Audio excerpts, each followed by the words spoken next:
Yes,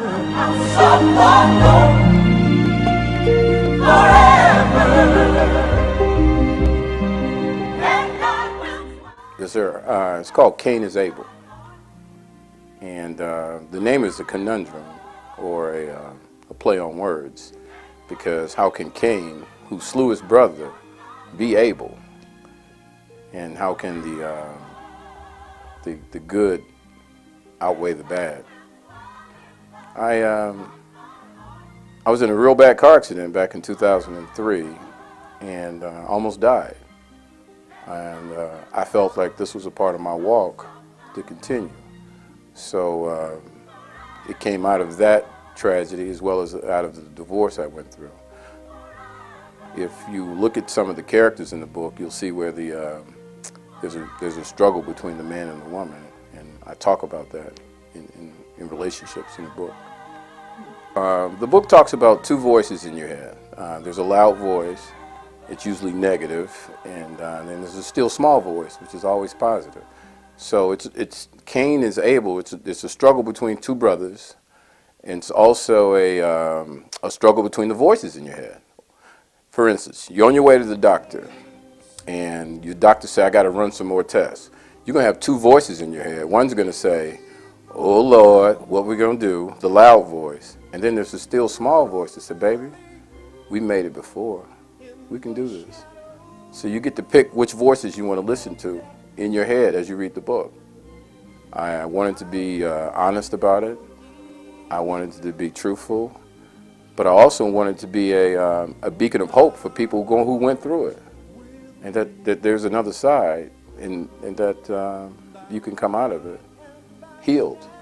So I wrote it to heal me from that, and to also give myself hope, and my children hope, and others hope. The book ends on a high note. I had one person told me they cried at the end because it ends in positive if you choose the right voice.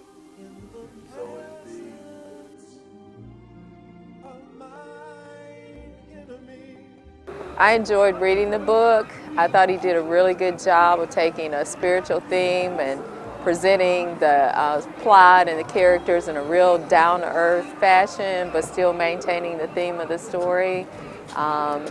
I was really engaged with the characters, wanted to know, what was going to happen at the end, and then there was a surprise ending. So I really enjoyed the book. Oh, the book is very good. I started reading. I haven't completed it, but from the beginning when I started, sound very good.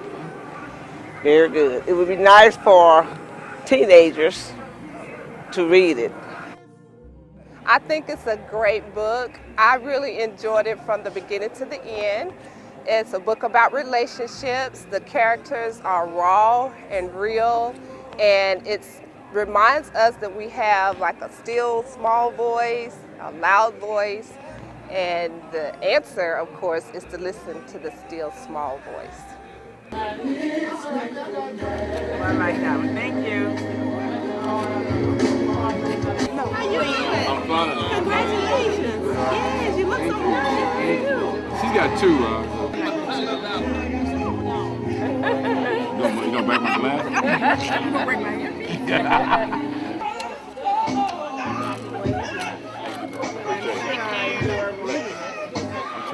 All right, doing it, dog. I'm not saying that's right. I hear you.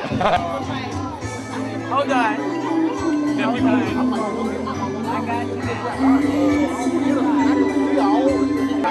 It's gonna be on the web, so yeah. All right, bro. I love it. He said one of the apple tree. I love that. How's everybody doing? I want to interrupt for a minute. I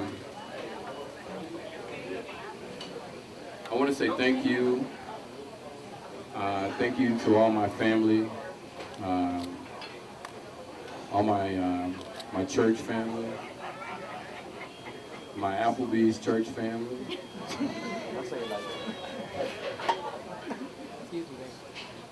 I'm humbled.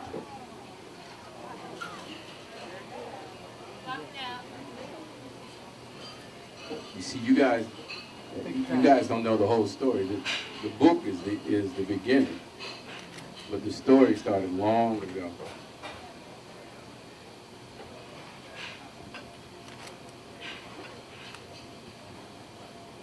I was on the end of the street, and I got hit from behind. I got out of the car. The next thing I know, there was a police officer standing over me and said,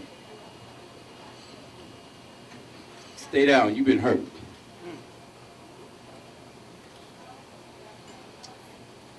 The next thing I remember, I was in the hospital. And my family looked at me and they said, "Stay down, you've been hurt." And then I was in intensive care, and they broke my arm. And they said, "Stay down, you've been hurt." And the nurse looked at me and she said, "Mr. Pace, you ain't supposed to be here." I said, "Lord, yes I am." I thank the Lord. He has given me this rock to release it. It shall go forth.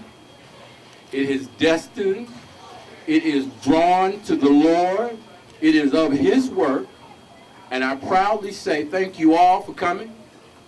Thank you all for blessing me. And thank you all for letting me know I'll never stay down. I'll never be hurt. Amen.